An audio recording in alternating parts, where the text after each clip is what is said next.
நம் நாட்டின் மிகவும் எளிமையான பிரதம மந்திரி என்று பெயர் எடுத்த லால் பகதூர் சாஸ்திரி அந்த காலத்தில் காங்கிரஸ் கட்சியில் இருந்தப்போ அவருக்கு மாத சம்பளம் ஒரு 40 ரூபா கொடுத்துட்ருக்குறாங்க. அதை வச்சு தான் அவருடைய குடும்பம் நடந்துட்டு இருந்தது.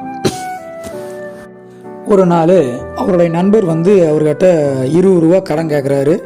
சாஸ்திரி கிட்ட அவ்வளோ பணம் இல்லை.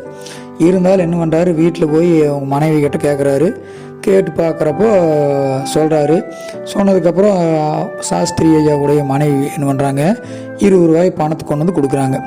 அப்புறம் போனதுக்கப்புறம் கேட்குறாரு சாஸ்திரி, ஆமாம் நமக்கு 40 ரூபா தான் தர்றாங்க, இதில் எப்படி நீ குடும்பத்துக்கெல்லாம் சமாளித்து உன்னால் 20 ரூபா சேமித்து வச்சு கடன் கொடுக்க முடிஞ்சது அப்படி சொல்லி கேட்காட்டி அவங்க சம்சாரம் சொல்கிறாங்க, உங்கள் 40 ரூபா சம்பளத்தில் 35 ரூபா மட்டும் நான் செலவு பண்ணிவிட்டு 5 ரூபாய் நான் சேமித்து வச்சுருவேங்க அப்படின்னு சொல்லி கூட யதார்த்தமாக சொல்லிட்டாங்க.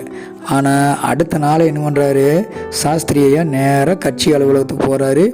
இனிமேல் எனக்கு மாதம் 35 ரூபா சம்பளம் போகுது, ஏன்னா என்னோடய குடும்பத்துக்கு அவ்வளோதான் செலவு அப்படின்னு சொல்லி போட்டு சொல்லிட்டாரு.